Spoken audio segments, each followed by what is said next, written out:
Hi, and welcome back to the channel. This is reading session number 10 and हम पढ़ रहे हैं this book called Homo Deus by Professor Yuval Noah Harari. He is a historian at the University of Jerusalem, and what he tries to do is basically हमारा present और recent past को evaluate करके he is trying to scientifically and logically predict our future कि हम किस direction में जा रहे हैं. तो लास्ट वीडियोस में we talked about war, we also talked about peace जो कि न्यूक्लियर डेटरेंस के कारण आया है, and we also talked about Chekhov's law and law of the jungle.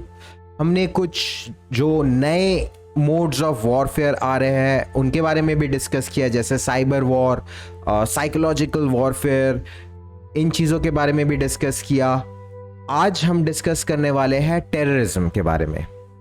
Terrorism जो है ये आज के डेट में प्रॉक्सी वॉर्स में यूज्ड सबसे कॉमन मोडस ऑपरेंडी बन चुका है.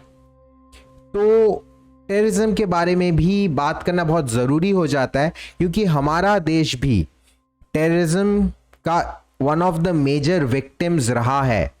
Although we are fighting back now, but terrorism has always been a pain. So हमारे देश के लिए खासकर टेररिज्म का रीज़न क्या होता है, टेररिज्म क्यों होता है, उन चीज़ों को समझना बहुत ज़रूरी है. अच्छा, इस वीडियो में कुछ पॉइंट ऑफ व्यू ऐसा भी हो सकता है जो which is not politically correct but which is the truth. आप अगर सोचे कि टेररिज्म का क्या रीजन होता है तो शायद आपको वो पॉइंट्स कहीं ना कहीं जस्टिफाएबल लगे. तो जरूर वीडियो को एंड तक देखिए. शुरू करते हैं. What about terrorism then? Even if central governments and powerful states have learned restraint, terrorists might have no such qualms about using new and destructive weapons. हमने देखा कि जो ज़्यादातर गवर्नमेंट्स है, जो बड़े बड़े पावरफुल कंट्रीज़ के गवर्नमेंट्स हैं या फिर जो एजेंसीज़ हैं, वो काफ़ी हद तक अपने आप को कूल माइंडेड रख के डिसीजन लेना, इन सब चीज़ों को प्रैक्टिस कर रहे हैं ज़्यादातर गवर्नमेंट्स कि जल्दबाजी में डिसीजन मत लो, सोच समझ के डिसीजन लो, एक पर्टिकुलर एक्शन का रिएक्शन क्या होगा उस बारे में पहले सोचो समझो, कितने लोगों का जान थ्रेट में आ सकता है उसके बारे में सोचो. They are also trying to logically reason out the consequences of a particular action. So basically अपने आप को रिस्ट्रेन करना सीख रहे हैं. किससे रिस्ट्रेन कर रहे हैं हम? वही टेम्पटेशन से जो मैं पिछले वीडियो में बात किया था, temptation of using dangerous technology in warfares. हम कुछ हद तक अपने आप को रिस्ट्रेन करने का कोशिश कर रहे हैं, बट टेररिस्ट ऑर्गेनाइजेशंस का ये कभी भी कोई कमिटमेंट बोल लो या फिर आप आइडियोलॉजी बोल लो, ये नहीं रहता है कि हम रिस्ट्रेंट करें. उनके पास अगर एक बिच्छू भी है तो वो बिच्छू को छोड़ देंगे, जा काट. उनके पास अगर सांप है तो सांप को छोड़ देंगे, जा काट. उनके पास अगर शेर है तो शेर को भी छोड़ देंगे, जा मार दे इंसानों को. वो कभी अपने आप को सेल्फ कंट्रोल नहीं करते, अपने आप को रिस्ट्रेन नहीं करते, क्योंकि उनका टारगेट ही रहता है कि एक ऐसा एक माहौल बनाओ, लोगों के सामने ऐसे एग्जाम्पल सेट करो कि लोग डरे. ये टेररिस्ट ऑर्गेनाइजेशंस का मेन मोटो होता है. हाँ, उसके लिए वो कुछ भी प्रोपेगेंडा यूज कर सकते हैं अपने साथ लोगों को जोड़ने के लिए, बट मेन मोटो रहता है कि सेट एग्जाम्पल्स, ऐसे दर्दनाक, ऐसे खौफनाक मंजर दिखाओ लोगों को कि लोग डरे हमसे, और उसी डर पे वो फीड करते हैं बेसिकली. तो क्या बोलते देखते professor? That is certainly a worrying possibility. तो टेररिस्ट के हाथ में अगर ये वेपन्स आते हैं कभी भी तो वो बहुत डेंजरस हो जाएगा. अगर मान लीजिए न्यूक्लियर वेपन्स टेररिस्ट के हाथों लग गए, एनरिच्ड यूरेनियम या प्लूटोनियम जो उसमें जो यूज होता है जो एलिमेंट, वो चीज अगर टेररिस्ट के हाथों लग गया या फिर मान लीजिए बायो वॉर का कोई खतरनाक सा पैथोजन, कोई खतरनाक सा वायरस अगर टेररिस्ट ऑर्गेनाइजेशंस के हाथों लग गए, या फिर मान लीजिए जो साइबर वॉर होता है, साइबर वॉर के कुछ कोई बहुत खतरनाक हैकिंग ग्रुप जो है वो अगर टेररिस्ट ऑर्गेनाइजेशंस के साथ मिल गए, मोस्टली ये हो सकता है बिकॉज ऑफ मनी। मनी हर जगह कंट्रोल कर रहा है हर चीज को। तो अगर टेररिस्ट ऑर्गेनाइजेशंस के पास बहुत पैसा आ गया तो वो ऐसे हैकिंग ग्रुप्स को खरीद सकता है या फिर ऐसे टेक्नोलॉजीज को खरीद सकता है। एंड आपको पता ही है सप्लायर्स तो बैठे ही है। यूएस को काउंटर करने के लिए रशिया कभी हिचकिचाएगा नहीं कोई खतरनाक टेक्नोलॉजी टेररिस्ट के हाथों बेच देने के लिए। चाइना भी कभी हेजिटेट नहीं करेगा क्योंकि उनका मेन टारगेट है यूएस को कंट्रोल करो। उनका मेन टारगेट ये नहीं है कि टेररिस्ट को ऐसे टेक्नोलॉजी से दूर रखो। सिमिलरली यूएस भी कभी हिचकिचाएगा नहीं अगर उसके पास ऐसा कोई टेक्नोलॉजी है जो कि वो टेररिस्ट को बेच सकता है और रशिया को या चाइना को काउंटर करने के लिए, तो यूएस भी कभी हिचकिचाएगा नहीं, वो बिंदास बेचेगा। इनफैक्ट आपको पता ही होगा शायद अगर आप अफगानिस्तान वॉर के बारे में थोड़ा सा समझते हैं, तालिबान को बेसिकली बनाया था यूएस ने अगेंस्ट रशिया। तो मतलब वही बात हो गई कि आप सांप को पाल रहे हो, सांप को ट्रेन कर रहे हो अपने दुश्मन को डसने के लिए, लेकिन आपको ये रियलाइज नहीं हो रहा है कभी वही सांप मुड़ के आपको भी डस सकता है। तो ऐसी सी बात हो गई। आप पढ़ो अफगानिस्तान वॉर के बारे में तो आपको थोड़ा सा आइडिया लगेगा तालिबान का क्या हिस्ट्री रहा है। तो चलिए वापस आते हैं। However, terrorism is a strategy of weakness adopted by those who lack access to real power. जिनके पास एक्चुअल पावर नहीं है, जो एक्चुअली गवर्नमेंट में काम नहीं करते हैं, गवर्नमेंट के टॉप पोजीशंस में उनके लोग नहीं है, वही लोग फिर टेररिज्म का तरीका अपनाते हैं। And the author says terrorism is a strategy of weakness. Weak लोग ही ज्यादातर टेररिज्म के स्ट्रैटेजीज को अपनाते हैं। जो स्ट्रॉन्ग पोजीशन में है वो कभी टेररिज्म को यूज नहीं करता, वो कॉर्पोरेट्स को एंड गवर्नमेंट्स को अपने फेवर में यूज करता है। At least in the past, terrorism worked by spreading fear rather than by causing significant material damage. Terrorism ज्यादातर देखिएगा बहुत ज्यादा मटेरियल डैमेज कर दिया वैसा नहीं होता। ज्यादातर टेररिस्ट जो है वो फियर को फैलाते हैं, अपने टेरर को फैलाते हैं। Terrorists usually don't have the strength to defeat an army and occupy a country or destroy entire cities. Terrorists के पास इतना ताकत या पावर नहीं होता है कि वो पूरे के पूरे आर्मी को हरा दे, पूरे एक देश के आर्मी को हरा दे, या फिर एक पूरा देश को ऑक्यूपाई कर ले, पूरे देश को कब्जे में ले ले। हाँ, हालांकि ऐसे केसेस हुए हैं, अफगानिस्तान हमारा ही नेबर है और वहाँ पे कुछ हद तक ऐसे प्रॉब्लम्स हुए हैं, बट ठीक है, अब उनका कैसे सिस्टम चल रहा है वो उनके लोगों पे भी डिपेंड करता है काफी हद तक। या फिर टेररिस्ट एंटायर सिटीज को डिस्ट्रॉय नहीं कर सकते, हाँ, लेकिन टेररिस्ट एक फियर, एक डर का माहौल जरूर पैदा कर सकते हैं। रिसेंटली इजराइल में हमास ने अटैक किया, हमास के टेररिस्ट ने अटैक किया। क्या उन्होंने पूरा इजराइल कब्जा कर लिया? क्या वो पूरा का पूरा तेल अवीव कब्जा किया या फिर बहुत बड़ा कोई ब्लास्ट कर दिया, पूरा सिटी का सिटी खत्म कर दिया? नहीं। हमास के टेररिस्ट ने एक एग्जाम्पल सेट किया। पैराशूट से उतरे, समंदर से आए, बाइक से आए, बॉर्डर्स क्रॉस कर करके एंड कत्लेआम किया, मैसेकर किया, खून बहा दिया, डेड बॉडीज को काट के मार के उनको ट्रक्स में डाल डाल के घुमाया। क्या फायदा हुआ? एक फीमेल के डेड बॉडी को नंगा करके ट्रक में घुमाने का क्या मतलब हुआ? उससे कुछ बहुत ज्यादा डैमेज हुआ? किसी का बहुत ज्यादा हार्म हुआ? गवर्नमेंट को कुछ बहुत ज्यादा हार्म पहुंचा? नहीं, लेकिन एक डर पहुंचा, सिटीजन्स तक पहुंचा, एक गुस्सा पहुंचा सिटीजन्स तक कि हमारे देश के लड़कियों के साथ ये किया हमास ने, अब हमारे डिफेंस फोर्सेस हमास को दिखाएंगे कि हम क्या कर सकते हैं। एंड उसके बाद का स्टोरी तो आपको पता ही है अगर आप न्यूज़ फॉलो कर रहे हो। कितने लोग कितने बुरे हाल में पड़े हुए हैं गाजा स्ट्रिप में। क्यों हुआ ये? वो गाजा के जो इनोसेंट सिविलियंस थे उन्होंने क्या किया था, क्या बिगाड़ा था? वो तो गरीब थे, गरीबी में कैसे भी अपना जीवन बिता रहे थे।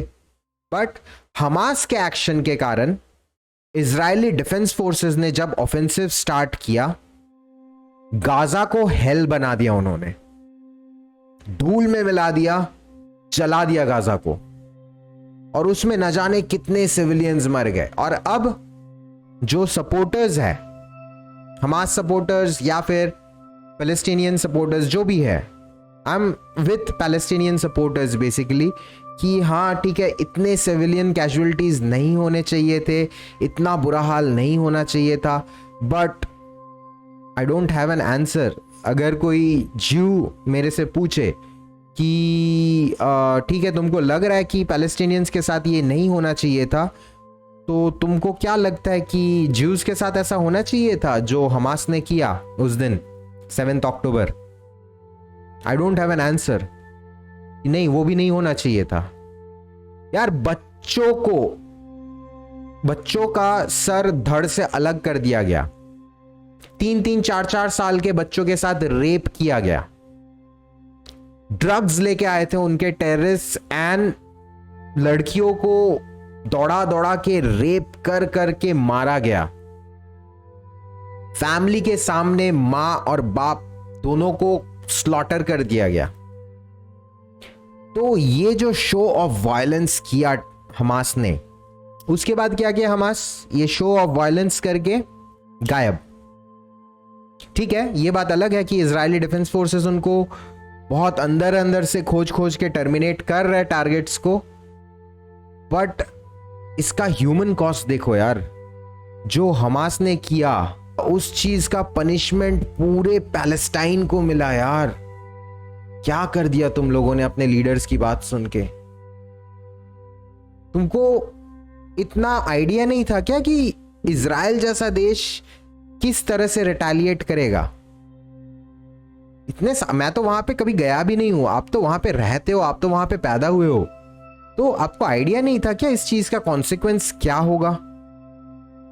कमाल है। आई मीन क्या कर दिया यार तुम लोगों ने 7 अक्टूबर को।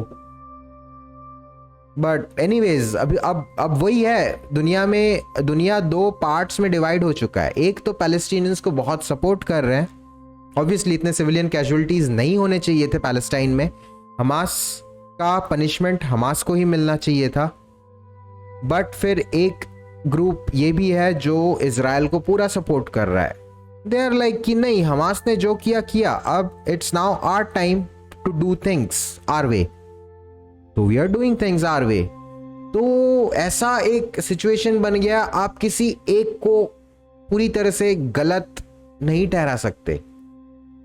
और इजराइल के मिनिस्टर्स को भी मेरा एक वो रिक्वेस्ट है, अगर आप कहीं से ये वीडियो, अगर आप AI ट्रांसलेशन लगा के बाई चांस आप कभी देखते हो, तो क्या कर रहे हो यार, क्या कर रहे हो? I mean I know Hamas को खत्म करना है, बट यार गाजा को खत्म नहीं करना था आपका ऑब्जेक्टिव।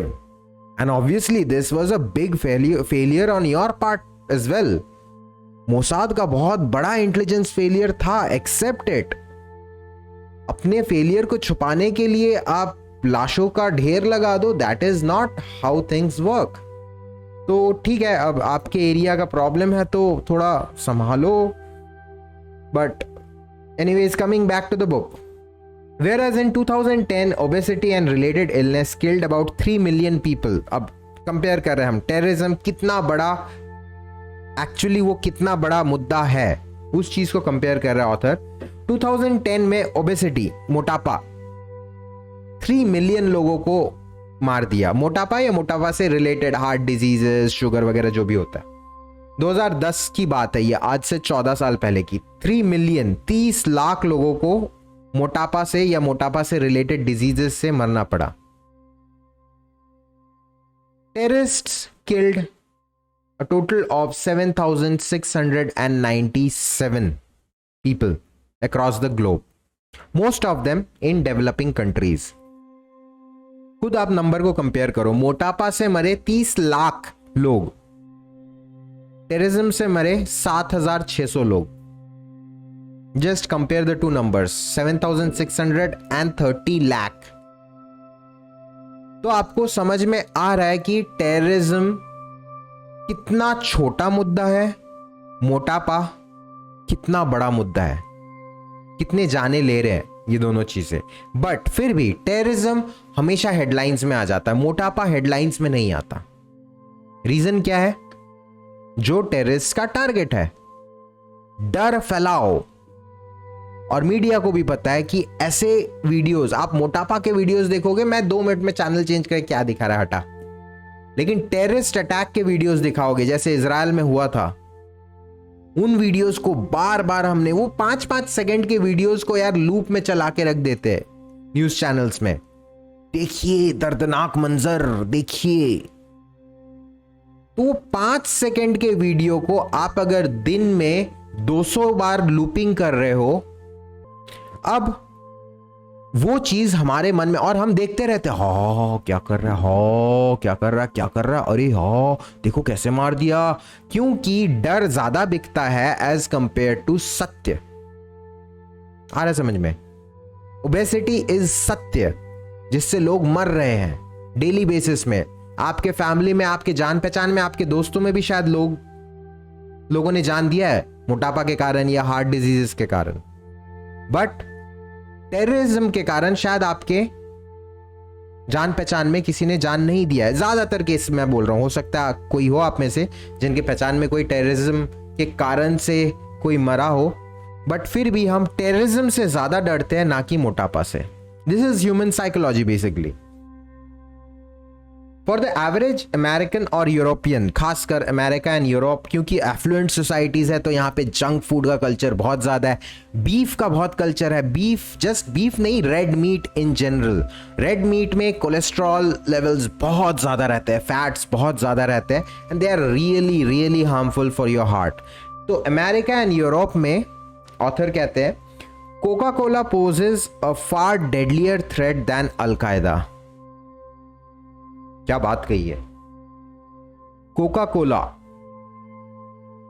जो आए बाय हम लोग पीते रहते, अरे प्यास लग रही है कोक देना, that is a far more deadlier threat as compare to Al Qaeda या आइसिस.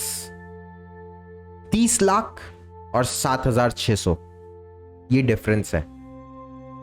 बट ऑब्वियसली क्योंकि वहां डर ज्यादा बिकता है तो टेररिज्म के न्यूज हेडलाइंस में ज्यादा आते हैं. How then do terrorist manage to dominate the headlines and change the political situation throughout the world? जो मैंने बोला, by provoking their enemies to overreact. अच्छा, अब इस चीज को देखो, रिएक्ट करते, इस चीज को ऑथर ने कितने अच्छे से समझाया. इस चीज को देखो, टेररिज्म क्यों न्यूज में रहता है, क्यों बिकता है, और क्यों टेररिज्म के कारण बड़े बड़े देशों के गवर्नमेंट के पॉलिसीज ही चेंज हो जाते. जैसे आपको इंडिया में भी पता है, जीरो टॉलरेंस फॉर टेररिज्म, या फिर यूएस का आपको एक बहुत बड़ा उसका वॉर चलता आ रहा है, वॉर ऑन टेररिज्म. तो ये चीजें एक मेजर पॉलिसी शिफ्ट की तरह देखा जाता है गवर्नमेंट्स में. तो ये क्यों होता है? टेररिस्ट जो है वो अपने एनिमी को ओवर रिएक्ट करने में मजबूर कर देते हैं. अब इस चीज को समझते थोड़ा एग्जाम्पल से. Terrorists stage a terrifying spectacle of violence that captures our imagination and makes us feel as if we are sliding back into the medieval chaos. Terrorist जब वो जो नरसंहार करते हैं, जिस तरह से वो मारते हैं लोगों को, जिस तरह से काटते हैं, रेप करते हैं, वो चीज हमारे इमेजिनेशन में बहुत डीप इफेक्ट करता है. जैसे कुछ दिन पहले मूवी भी आया था, कश्मीर फाइल्स. काफी हद तक उसमें सही चीजें दिखाई गई थी. वो मूवी खैर काफी प्लस एंड माइनस में रहा. बहुत लोग बोले प्रोपेगेंडा मूवी है, बहुत लोग बोले नहीं ट्रुथ है. तो ठीक है, मैं उस डिस्कशन में नहीं जा रहा. बट उसमें जिस तरह से दिखाया गया था, टेररिस्ट ने जिस तरह से मारा, याद है वो वाला सीन जिसमें चावल के ड्रम के अंदर वो छुप के बैठा रहता है एंड टेररिस्ट बाहर से गोली चलाते हैं एंड ड्रम चारों तरफ से छेद होता है और फिर ड्रम से खून निकलता है। या फिर जो लाइन में खड़े करके जो टेररिस्ट हेडशॉट लेता रहता है, वो वाले सीन्स याद है आपने अगर कश्मीर फाइल्स देखा होगा तो वो है डर को फैलाना। जो टेररिस्ट चाहते थे डर फैलाना, उस चीज को उस मूवी ने और मैग्नीफाई करके पूरे देश में फैलाया है। शायद टेररिस्ट उस वक्त इतना वीडियो वगैरह नहीं हुआ करता था, सोशल मीडिया नहीं हुआ करता था, तो शायद वो डर एक लोकल कम्युनिटी में फैला था। I am totally with the local community जो विक्टिम रहा है उस वक्त, उनकी कहानी भी पता चलनी चाहिए, पूरे दुनिया को पता चलनी चाहिए। लेकिन ये जो तरीका है हमारा उनके कहानी को बताने का, चावल के डब्बे से खून निकल रहा है, हेडशॉट्स ले रहे हैं, बस यही हेट्रेड और यही डर तो टेररिस्ट आज से 20 साल पहले उनको मार के फैलाना चाह रहा था, बट वो फैला नहीं पाया क्योंकि उस वक्त सोशल मीडिया नहीं था। उस वक्त के स्टोरी को आज 30-35 साल बाद हम मास कम्युनिकेशन के जरिए से एक मूवी के जरिए से फैला रहे हैं। उसका जो इंटेंसिटी था वो और बढ़ा दिए। जो जिस टेररिस्ट ने किया होगा, इधर वो एनकाउंटर हो गया होगा या फिर वो अगर जिंदा भी होगा किसी जेल में, तो वो सोच रहा होगा यार यही तो मैं चाह रहा था, वायर मेरे एक्शन के 35 साल बाद तुम ये मूवी बना के लोगों में डर फैला रहे हो, नाइस। उसके मन में तो यही आया होगा। तो ठीक है, there are other ways of telling the story rather than just showing the bloodbath and helping the terrorist spread that hatred and violence and fear among the citizens. वो मूवी देख के रोंगटे खड़े हो रहे थे लोगों के। मैंने खुद वो मूवी देखा है एंड बहुत ही खतरनाक तरीके से आपने दिखा दिया है वो चीज। जो फियर है वो चीज वाकई में लोगों के मन में आया है। ठीक है, सत्य पता चलना चाहिए उनके साथ क्या हुआ था, but it could have been in a better way. तो वही चीज अब देखते हैं कि ऑथर क्या बोल रहे हैं टेररिज्म के बारे में। अब जो टेररिस्ट जैसे इजराइल हमास में जो हुआ, हमास ने जिस तरह का वायलेंस किया, हमास चाहता था कि इजराइल अब ओवर रिएक्ट करे। ये टेररिस्ट का नंबर 1 प्रायोरिटी होता है कि एनिमी ओवर रिएक्ट करे। और उससे क्या होता है, क्या फायदा क्या होता है देखो। Consequently states feel obliged to react to the theater of terrorism with a show of security orchestrating immense display of force such as the persecution of entire populations or the invasion of foreign countries. तो कई बार होता है कि इन terrorist attacks के retaliation में पूरा जो भी जिस भी रीजन से वो टेररिस्ट अटैक हुआ रहता है, उस रीजन के पॉपुलेशन को खत्म कर देता है एक कंट्री। जैसे आप देख रहे हो गाजा स्ट्रिप में जो आज के डेट में हो रहा है, वहां के पॉपुलेशन को खत्म कर दे रहा है Israeli defence forces. इन्वेशन of countries हो जाता है। यूएस ने जो किया, यूएस में 9/11 अटैक्स जो हुए वर्ल्ड ट्रेड सेंटर में, तो आप यंग हो तो शायद आपको पता नहीं होगा, बट वो एक दुनिया को हिलाने वाला इवेंट था। एंड जब वर्ल्ड ट्रेड सेंटर के जो टावर्स है वो एक के बाद एक गिरे, मुझे पता नहीं, उसके पीछे भी बहुत कॉन्स्पिरेसी थ्योरीज हैं, बट जब वो गिरे उसके बाद यूएस पूरा का पूरा अफगानिस्तान को इन्वेड कर गया। ओसामा बिन को खोजते खोजते, ओसामा बिन लादेन को खोजते खोजते मिला कहां वो? मिला पाकिस्तान के किसी गांव में, वो भी कितने सालों बाद। तो पूरा इन्वेशन कर दिया यूएस ने पहले तो अफगानिस्तान का, और उसके बाद फिर जब उसको लगने लगा कि नहीं यार पैसा ज्यादा खर्चा हो रहा है, तो अपने फोर्सेस को खींच लिया और अफगानिस्तान में क्या बना दिया? एक पावर वैक्यूम बना दिया। अब आप खुद सोचो, एक कंट्री गया, इन्वेड किया, वहां पे सब कुछ कंट्रोल में ले आया अपने, फिर अचानक छोड़ के निकल गया, तो वहां पे एक वैक्यूम बन गया पावर का। बस उसके बाद क्या था, वहां का जो लोकल तालिबान था वो आ गया। एंड आज के डेट में आप अफगानिस्तान के लोगों का क्या हालत है वो तो जान ही सकते हो। आप अगर थोड़ा बहुत भी न्यूज़ वगैरह पढ़ते हो तो वहाँ का सोसाइटी का कितना बुरा हाल है वो तो आप समझ ही सकते हो। तो यही चीज टेररिस्ट्स हमेशा से करते हैं। अब देखो इसका एक बहुत अच्छा एग्जाम्पल दिया। In most cases this overreaction to terrorism poses a far greater threat to our security than the terrorist themselves.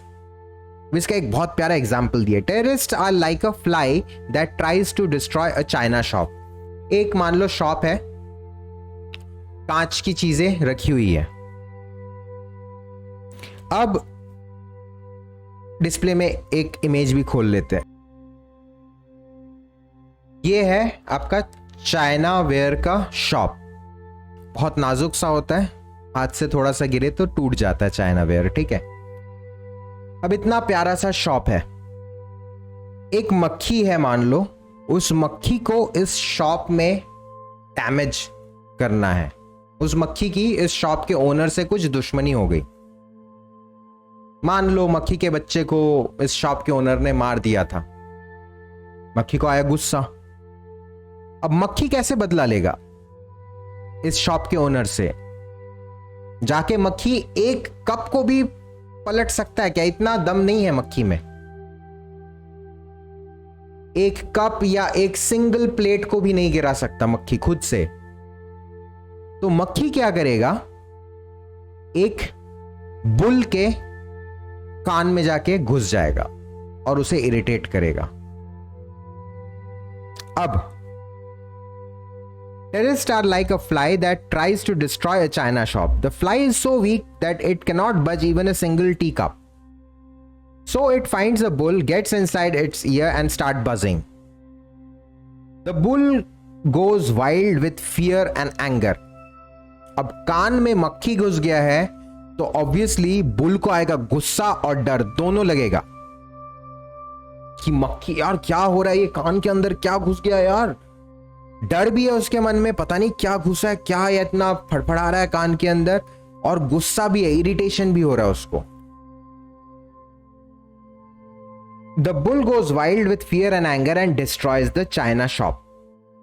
अब वो बुल जब इस चाइना शॉप के अंदर दौड़ना शुरू करेगा, अगर उस बुल को आसपास कहीं मक्खी ने डायरेक्ट करके मान लो इधर ले आया, तो वो बुल जब इस चाइना शॉप के अंदर आएगा और पागलों की तरह इधर उधर कूदेगा, इधर उधर सर मारेगा, अपने आप को अपने कानों को रगड़ने की कोशिश करेगा इधर उधर, तो सोचो इस शॉप का क्या हालत होगा। बस यही है साइकोलॉजी टेररिज्म के पीछे। मक्खी खुद एक कप भी नहीं गिरा सका, बट वो बुल को इरिटेट किया और बुल आके इस चाइना शॉप को खत्म कर दिया। अब यही चीज मिडिल ईस्ट में भी हुआ। This is what happened in the Middle East in the last decade. Islamic fundamentalists could never have toppled Saddam Hussein by themselves. Saddam Hussein, let me show you this guy. जो young है शायद उन्होंने देखा नहीं है Saddam Hussein कौन था। This guy, he was the dictator of Iraq, Baghdad. हमने लास्ट वीडियो में भी डिस्कस किया था। We are now talking about Iraq war. तो सद्दाम हुसैन ये इतना स्ट्रॉन्ग डिक्टेटर था कि इस्लामिक फंडामेंटलिस्ट इसका मतलब बाल भी बाका नहीं कर सकते थे, इतना स्ट्रॉन्ग था इसके फोर्सेस, इसका सिस्टम, सब कुछ। इस्लामिक फंडामेंटलिस्ट को ये चीज सही नहीं लगता था, यार ये तो बहुत पावरफुल है, ये तो हमारी चलने ही नहीं देता है। Instead they enrage the USA by 9/11 attacks. तो क्या किया उन्होंने? यूएस को इरिटेट किया। US was the bull. US में कर दिया उन्होंने 9/11 WTC अटैक। अगर आपने WTC अटैक भी नहीं देखा है, आप यंग हो, तो थोड़ा सा दुनिया में क्या हुआ था जानने की कोशिश करो। ये देखो, दो बड़े बड़े बिल्डिंग्स में प्लेन्स आके स्ट्राइक किए थे और देखो हालत क्या हुआ। This was WTC 9/11 terrorist attack. करीब 3 से 4 हजार लोग कुछ खत्म हो चुके थे। ये देखो यहाँ पे ये लास्ट मोमेंट दिख रहा है जब plane just about to crash. पहले एक प्लेन पीछे वाले बिल्डिंग में क्रैश किया और उसके बाद दूसरा प्लेन इस तरफ वाले बिल्डिंग में क्रैश किया। अब जस्ट इमेजिन करो, प्लेन के अंदर इतना सारा फ्यूल रहता है, प्लेन के अंदर इतने सारे लोग रहते हैं, दे आर ऑल तो गॉन। ये प्लेन्स हाईजैक हुए थे ये नॉर्मल टेक ऑफ करने के बाद हाईजैक हो गए थे, और उसके बाद जो टेररिस्ट थे वो उन्होंने ट्रेनिंग लिया था प्लेन को कैसे उड़ाना है। वो टेररिस्ट ने हाईजैक किया प्लेन को और उसके बाद उसका कॉकपिट में घुसे और उस प्लेन को as a suicide bomb use किए एंड ले जाके भिड़ा दिए इस बिल्डिंग में। 3 से 4 हजार लोगों का डेथ हुआ था इस अटैक में। और ये अटैक में डेथ से ज्यादा यूएस का जो सुप्रीमेसी था, देख रहे हो, यूएस का जो वर्ल्ड वाइड सुप्रीमेसी था कि we are very strong, we are, वो जो हर बुल को रहता है, उस चीज को एक बहुत गहरा घाव पहुंचा। क्या कहां के स्ट्रांग हो यार तुम लोग, अपने बिल्डिंग्स को बचा नहीं सके, कुछ टेररिस्ट मिलके आपके बिल्डिंग्स का ये हालत कर दिए। मतलब दैट वॉज समथिंग। अगर आपको पता नहीं है WTC अटैक क्या था, यूट्यूब में सर्च करो, पूरा का पूरा बिल्डिंग नीचे आ गया था। ये देखो, this is what was left of those huge buildings. तो आप सर्च करो यूट्यूब में, बहुत सारे वीडियोस मिल जाएंगे WTC अटैक क्या हुआ था। तो ये क्या हुआ बेसिकली, दैट फ्लाई, दैट मक्खी entered into the year of the bull. उसके कान में घुस गया और बजिंग स्टार्ट कर दिया। अब बुल पागल हो चुका था डर से और गुस्से से। उसके बाद क्या हुआ, and the USA destroyed the middle eastern China shop for them. US गया, इराक में अटैक किया। बगदाद का मैंने आपको हालत दिखाया ही लास्ट वीडियो में, मैंने वहां के काफी सारे डिस्ट्रक्शन जो हुआ था उस चीज का मैंने आपको दिखाया। बगदाद, अफगानिस्तान, बुरा हाल। ये देखो Baghdad, this is Baghdad for you after US का अटैक। और यूएस क्या बोल के घुसा कि शायद सद्दाम हुसैन को खत्म करना जरूरी है क्योंकि शायद उसके पास वेपन ऑफ मास डिस्ट्रक्शन है, जो कि फाइनली लास्ट तक मिला नहीं।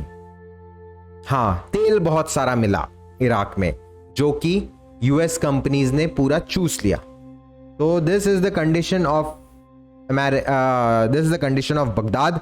इराक देखो, लिटरली डस्ट में मिला दिया पूरे कंट्री को। ड्रोन अटैक्स करते करते एंड एयर स्ट्राइक्स करते करते पूरे कंट्री को लिटरली डस्ट में मिला दिया। आप जस्ट इमेजिन करो, वहां के कॉमन जो लोग थे, जो पब्लिक था वहां का, क्या हालत हुआ होगा उनका। Obviously it was a country. Baghdad बहुत पुराना सिटी है, वहां पे गरीब भी थे, रिच भी थे, बहुत अच्छा सिटी हुआ करता था वो, बहुत पुराना ऐतिहासिक सिटी इसमें आता है वो। तो क्या रिच और क्या पुअर, ये देखो क्या हालत हो रहा है। ये ड्रोन स्ट्राइक्स हो रहे हैं शायद, या एयर स्ट्राइक्स हो रहे हैं बगदाद पे। तो आज के डेट में what's left of Baghdad is basically this. अब आप इसी चीज को, अगर आप कंपैशन समझते हो क्या चीज होता है, कभी try to imagine this in India के किसी पुराने सिटी में, जो बहुत सालों से, बहुत सिटीज है इंडिया में, मेट्रोज जो भी है, बॉम्बे, कलकत्ता, दिल्ली या फिर वाराणसी जैसे बहुत पुराना सिटी है। तो ऐसे टाइप के जो सिटीज हैं जहां पे पॉपुलेशन भी अच्छा खासा है, everyone is doing good and business and commerce चल रहा है, काफ़ी पॉपुलेशन है, काफ़ी लोग रहते हैं, काफ़ियों का घर है वहाँ पे, मर्सिडीज, BMW, लैंड रोवर वाले भी है, और वहाँ पे एकदम रिक्शा वाले और एकदम मजदूर भी रहते हैं। But everyone is living, everyone is working hard and they are earning a living. ऐसे एक सिटी को इस कंडीशन में जस्ट इमेजिन करके देखो। क्यों? क्योंकि कोई फॉरेन नेशन आके उस पर अटैक किया। किस बिना पे अटैक किया, किस बेस पे अटैक किया? कि शायद वेपन्स ऑफ मास डिस्ट्रक्शन है। तो वही बुल बेसिकली चाइना शॉप में घुसा और खत्म कर दिया। आगे का पढ़ते हैं। अब जब बुल ने खत्म कर दिया चाइना शॉप, सब कुछ टूट के बिखर गया। अब वो जो रबल बचा, जो मलबा बचा उस शॉप का, टूटे हुए चाइना क्ले पॉट्स एंड कांच की चीजें और जो भी मलबा बचा, जो मलबा आपको यहां पे दिख रहा है, अब इस मलबे को छोड़ के चला गया बुल। फ्लाई निकल गया, बुल का खुजली बंद हुआ कान में। बुल बोला चलो अब ठीक है, अब शायद वो मक्खी निकल चुका है। बुल अपने रास्ते चला गया। अब आया मक्खी को मजा। मक्खी का बदला तो पूरा हुआ ही, प्लस ऐसे जगह में हाइजीन की धज्जियां उड़ जाती है। डिजीजेस एंड एपिडेमिक्स फैलने के लिए एकदम हॉट बेड बन जाता है। बस मक्खी के मजे। अब फैलाओ डिजीज, कितना फैलाना है। तो यही होता है टेररिज्म का भी साइकोलॉजी। हालांकि मैं कुछ और भी टेररिज्म पे कहना चाहूंगा। ये तो इंटरनेशनल स्टेज की बात हो रही है। Islamic fundamentalists could never have toppled Saddam Hussein by themselves. Instead, they enraged the USA by 9/11 attacks, and the USA destroyed the Middle Eastern China shop for them. Now they flourish in the wreckage. जो wreckage हो गया, यहाँ पे अब ISIS के झंडे गड़े हुए हैं, और भी जो इस्लामिक फंडामेंटलिस्ट हैं उनके झंडे गड़े हुए हैं, एंड वो चल रहा है उनका राज, उनका पावर गेम चल रहा है बिंदास। पावर वैक्यूम बना के कौन गया? यूएस क्या? By themselves, terrorists are too weak to drag us back into the Middle Ages and re-establish the jungle law. They may provoke us, but in the end, वो provoke जरूर करते हैं terrorist, हमें डरा के, हमारे सामने डर का मंजर बना के। ऑब्वियसली अभी तक मैंने कोई टेररिस्ट अटैक लाइव नहीं देखा है, बट यस, मतलब हाँ लाइव देखा है, टीवी में देखा है, बट मतलब होते हुए नहीं देखा मेरे आसपास कभी। तो वो डराते जरूर है हमको, लेकिन फाइनली उसका जो रिटेलिएशन हम शो करते हैं उस चीज पे डिपेंड करता है कि कितने लोगों की जानें जाएंगी और दुनिया एक बेटर प्लेस बनेगा या फिर एक वर्स प्लेस बन जाएगा। They may provoke us, but in the end, it all depends on our reactions. If the jungle law comes back into force, it will not be the fault of terrorists. अगर जो जंगल law की बात कर रहे थे हम last video में, वो अगर वापस आता है ड्यू टू एनी रीजन, तो क्या वो टेररिस्ट की गलती होगी? नहीं, वो तो चाहते ही थे, वो तो चाहते ही थे कि एक पावर वैक्यूम बने और पूरा का पूरा पावर उनके ऑर्गेनाइजेशन के पास आ जाए। उन्होंने बस एक बुल के अंदर घुस के थोड़ा काड़ी कर दिया और बस खत्म हो गया सब कुछ। Now it's everything is has turned into rubbles. अब उसी में वो फ्लरिश करेंगे। तो हमारा देश क्या वो रबल्स में कन्वर्ट हो जाएगा या फिर वो बहुत पावरफुल एक कंट्री में बनेगा?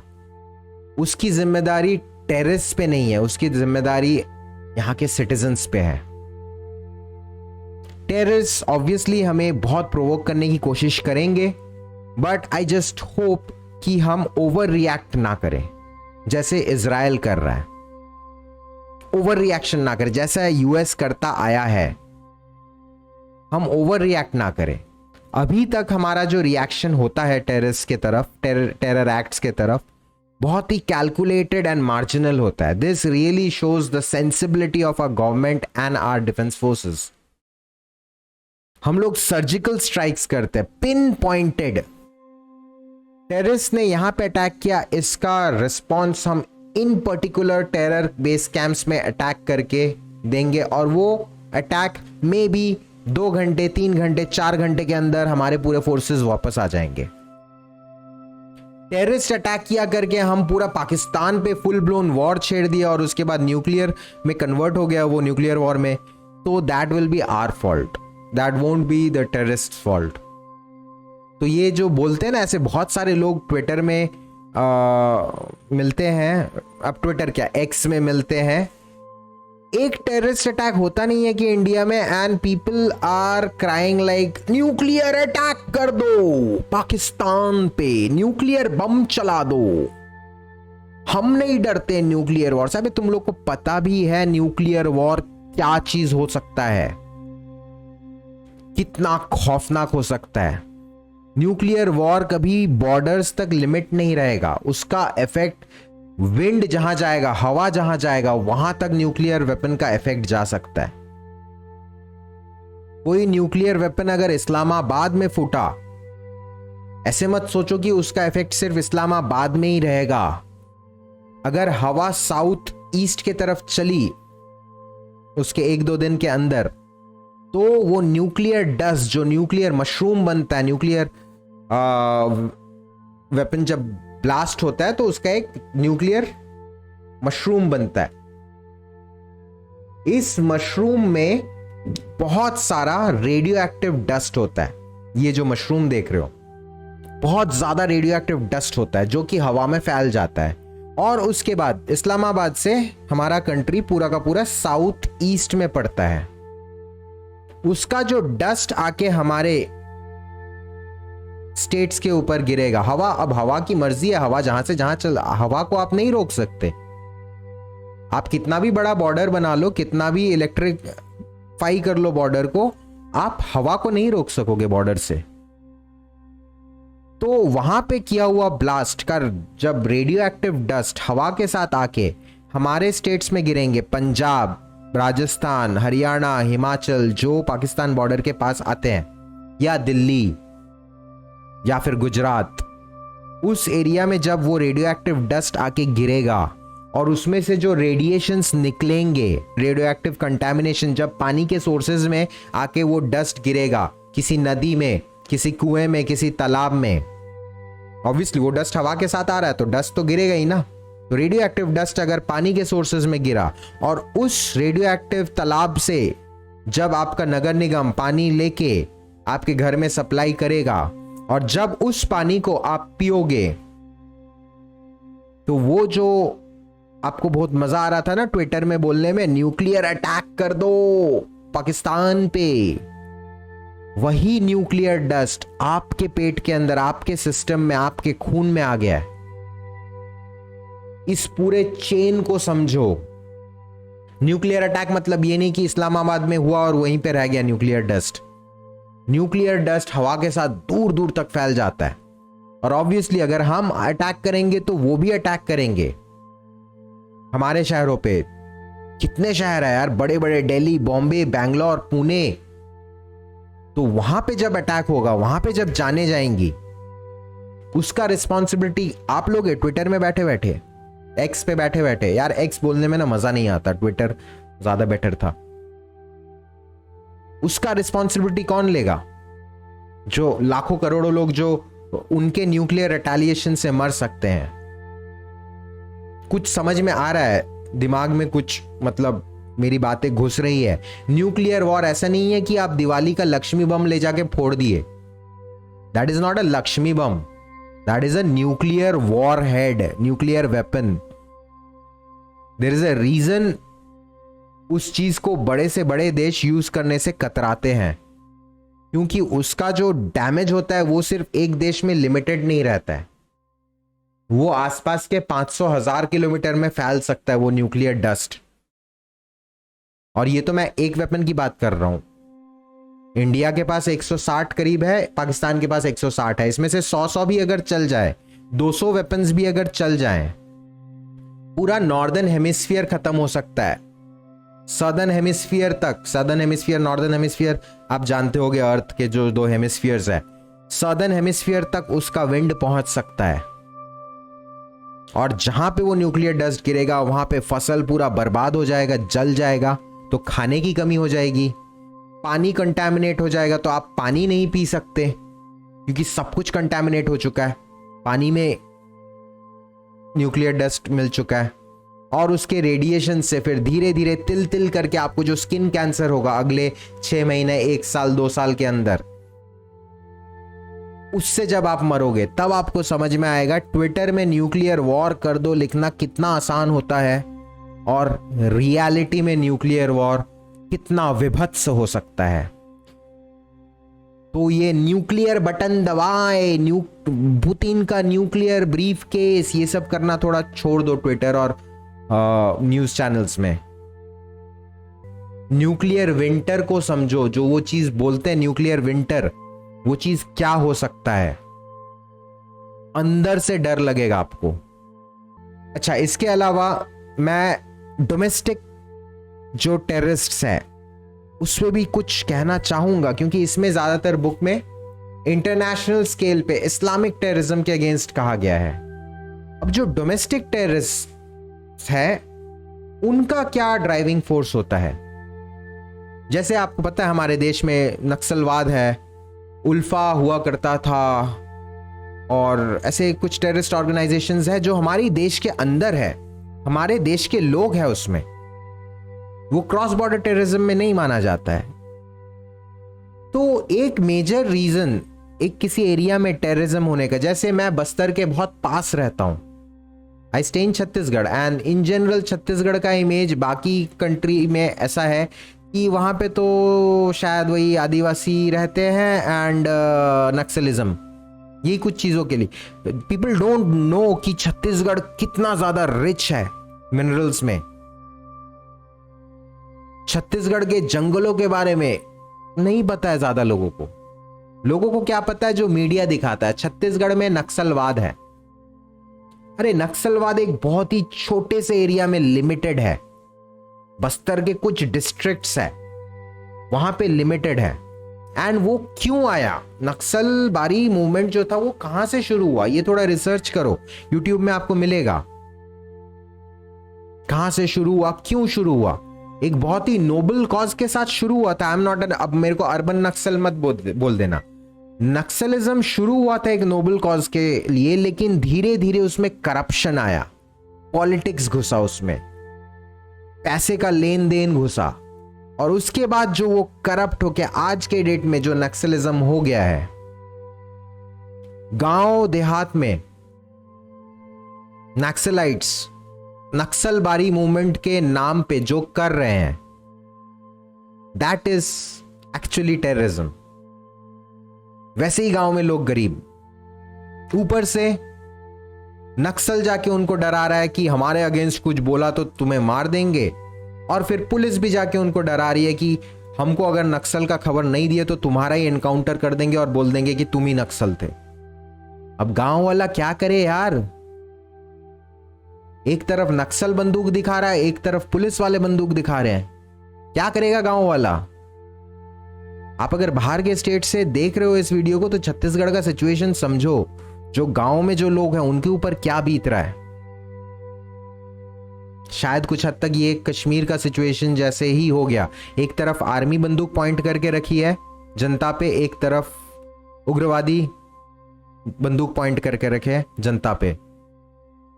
तो इस चीज को समझो। एक और चीज जो है, जो मुझे गवर्नमेंट का भी लग रहा है कि शायद गवर्नमेंट इस चीज को रियलाइज करके they are trying to fix things. इससे पहले जो गवर्नमेंट्स थे वो नक्सलिज्म को, या जो एक्सट्रीमिज्म था जो नॉर्थ ईस्ट इंडिया में, उसको पाल के रखे थे, क्योंकि इन टेररिस्ट फोर्सेस को लड़ने के लिए सेंटर से करोड़ों रुपए आते स्टेट गवर्नमेंट्स के पास। अब अगर तुम इस टेररिस्ट प्रॉब्लम को सॉल्व कर दोगे, खत्म कर दोगे बातचीत के जरिए या फोर्सेस के जरिए, तो फिर वो फंड आना बंद हो जाएगा। सेंट्रल गवर्नमेंट से जो फंड आ रहा है स्टेट गवर्नमेंट को, तो फिर पाल के रखो इस प्रॉब्लम को, सालों साल, 20 साल, 30 साल, 40 साल होने दो टेररिज्म का प्रॉब्लम। सेंटर से पैसा तो आ रहा है, उस पैसे को मिल बांट के खा पी लो, ऐश कर लो उस पैसे पे। ज्यादातर जगह में टेररिज्म को पाल के रखा जाता है।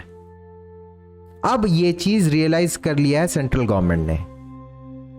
अब सेंट्रल गवर्नमेंट क्या कोशिश कर रहा है, नॉर्थ ईस्ट में भी और कुछ हद तक बस्तर में भी शायद, कि डेवलपमेंट लाओ, रोड कनेक्टिविटी अच्छा बनाओ, ट्रेड एंड कॉमर्स को घुसाओ, लोगों को पैसा कमाने में बिजी करो।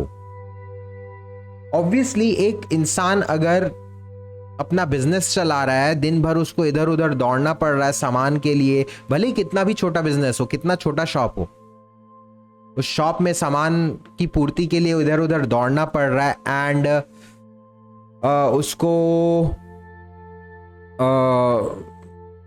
कस्टमर्स से इंटरेक्ट करने के लिए कहीं जाना पड़ रहा है, ऑर्डर्स लेने के लिए कहीं जाना पड़ रहा है, वो दिन के आखिर में वो घर जब आता है वो थका हुआ रहता है और उसके दिमाग में यही टेंशन रहता है कि जो पिछले 1 महीने का लॉस हुआ है या फिर कम कमाई हुई है उसको किस तरह से पूरा करे ताकि वो अपने बच्चों का फीस भर सके, अपने फैमिली की ज़रूरतों को पूरा कर सके। जब इंसान के दिमाग में ये सब चीज़ें रहती है ना कि मुझे कल जॉब में जाना है ताकि मैं थोड़ा पैसा कमाऊं, ताकि मैं थोड़ा अपने लाइफ को सुधार सकूं, बच्चों को नया कपड़ा खरीद के दे सकूं, एक बुक खरीद के दे सकूं, किसी अच्छे स्कूल में पढ़ा सकूं, जब इंसान के दिमाग में ये सब टेंशन होता है ना तो अपने आप उसका दिमाग AK-47 के ट्रिगर की तरफ नहीं जाता। बस ये चीज़ लग रहा है मुझे कि शायद सेंट्रल गवर्नमेंट को समझ में आ गया है, जिस कारण ये टेररिस्ट इन्फेस्टेड एरियाज में काफी ज्यादा डेवलपमेंट चल रहा है। धीरे धीरे धीरे धीरे रोड इंफ्रास्ट्रक्चर्स बन रहे हैं, स्कूल्स बन रहे हैं, मेडिकल कैंप्स लग रहे हैं, हॉस्पिटल्स बन रहे हैं, ताकि गांव के लोगों को लगे कि यार ये सब से हटो। देखो टेररिस्ट ज्यादातर कोई माँ बाप नहीं बनाता है, बेटा तेरे को टेररिस्ट बनना है कल तो तू बंदूक चलाना सीख, कोई माँ बाप नहीं बनाता है टेररिस्ट। टेररिस्ट एक यंग लड़का ज्यादातर वो बनता है बुरी संगति में आके। संगति एक बहुत बड़ा रोल प्ले करता है एक बच्चे को, एक मासूम बच्चे से, एक स्कूल पढ़ते बच्चे से या एक कॉलेज में पढ़ते हुए बच्चे से एक टेररिस्ट में कन्वर्ट करने के लिए। संगति तो एक बच्चे के दिमाग में अगर स्टार्टिंग से रहेगा कि नहीं मुझे डेवलप करना है, मुझे कुछ करना है, मुझे कुछ अपना बिजनेस सेट करना है, जॉब करना है, पढ़ाई करना है, वो फिर इन चीजों के तरफ, इन ऐसे संगति के तरफ नहीं जाता है। अब ऐसे संगति को कैसे हटाएं? By development, by providing more job opportunities, by employment. अगर 10 लोग बिजी रहेंगे काम में, कोई प्रोजेक्ट चल रहा है या कोई बिजनेस चल रहा है, तो ऑब्वियसली उनके पास टाइम नहीं है ऐसे संगति में घुसने का। उनको अपने फैमिली का स्टैंडर्ड ऑफ लिविंग इंप्रूव करना है। तो ऐसे 10 लोग अगर नहीं गए तो वो जो 11वां बच्चा जो बड़ा हो रहा है अभी कॉलेज में, उसको भी वैसी संगति नहीं मिली। वो जब भी अपने सीनियर्स के पास जा रहा है या किसी के पास जा रहा है तो वो ज्यादा से ज्यादा 5-10 मिनट गप्पे मार के बोल रहा है चल भाई मैं चलता हूं, मेरे को दुकान खोलना है अभी जाके। तो वो बच्चा भी वही सीख रहा है यार, नहीं बिजी रहना पड़ेगा, लाइफ में कुछ करना है। तो बैठे बैठे ये टेररिज्म में घुस गए, बंदूक चलाना सीख रहे, इस चीज से कोई फायदा नहीं है। इस चीज से बस मेरा एनकाउंटर का ही पॉसिबिलिटी बढ़ जाता है। तो ये चीज एजुकेशन पहुंचाना, डेवलपमेंट पहुंचाना, एम्प्लॉयमेंट पहुंचाना सरकार की जिम्मेदारी है। और ये चीज one of the most effective weapons है I think against terrorism. Kashmir काफी हद तक आज के डेट में शांत हो चुका है। क्यों? क्योंकि गवर्नमेंट वहां पे बहुत डेवलपमेंट कर रहा है। नॉर्थ ईस्ट आज के डेट में काफी हद तक शांत हो चुका है। क्यों? क्योंकि गवर्नमेंट का पूरा लेजर फोकस लगा हुआ है नॉर्थ ईस्ट पे डेवलपमेंट के लिए। एक आध दो बीच में मामले आ सकते हैं, आप शायद मुझे भक्त कह दो इसके लिए, क्या भक्त जैसे बात कर रहा है, कुछ डेवलपमेंट नहीं हो रहा है। तो अगर आप कश्मीर से या नॉर्थ ईस्ट से हो तो प्लीज बताओ मुझे कि वाकई में जो डेवलपमेंट हो रहा है तो उसके बारे में थोड़ा सा शेयर करो अपने व्यूज़। क्योंकि न्यूज़ देख देख के तो हम पक चुके हैं। न्यूज़ में तो यही दिखाते हैं कि कश्मीर को जन्नत बना दिया, नॉर्थ ईस्ट को जन्नत बना दिया। ऑब्वियसली आप जन्नत तो नहीं बने हो, ये हमें भी पता है, बट सच्चाई क्या है वहाँ का? क्या डेवलपमेंट हो रहा है? क्या रोड इंफ्रास्ट्रक्चर बन रहा है? क्या हॉस्पिटल स्कूल्स बन रहे हैं?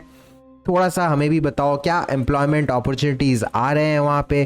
थोड़ा सा हमें भी कमेंट सेक्शन में ज़रूर बताओ। अगर आप नॉर्थ ईस्ट या कश्मीर से या फिर बस्तर से अगर आप ये वीडियो देख रहे हो, आई नो बस्तर में डेवलपमेंट अभी भी काफ़ी धीमा चल रहा है, बट अगेन एक चीज़ मैं वो कर दूं, क्लियर कर दूं कि सर डेवलपमेंट बोल के बड़े बड़े कॉरपोरेट्स के हाथ में बेच मत दीजिएगा सर बस्तर को। बस्तर की जंगलें, बस्तर के जो जंगल है, बस्तर का जो ट्राइबल कल्चर है, उस चीज़ को बचाने की बहुत सख्त ज़रूरत है सर। छत्तीसगढ़ में we are proud of Bastar. Bastar का जो इतिहास है, बस्तर रेबेलियन जो हुआ था अंग्रेजों के खिलाफ, वहां के लोगों ने कहा था एक पेड़ के बदले हम एक सर काटेंगे। जब अंग्रेज वहां के पेड़ों पे नजर लगी थी उनकी कि यहाँ के तो बड़े बड़े पेड़ हैं, इनको काटो और अपने नेवी के लिए शिप्स बनाओ, तो वहां के लोगों ने कहा था एक पेड़ गिरेगा तो एक अंग्रेज का सर गिरेगा। उस चीज को थोड़ा इज्जत करें सर। डेवलपमेंट जरूरी है but not at the cost of nature. तो इसी के साथ मैं इस वीडियो को खत्म करता हूं। मिलता हूं मैं आपसे अगले वीडियो में। जय हिंद।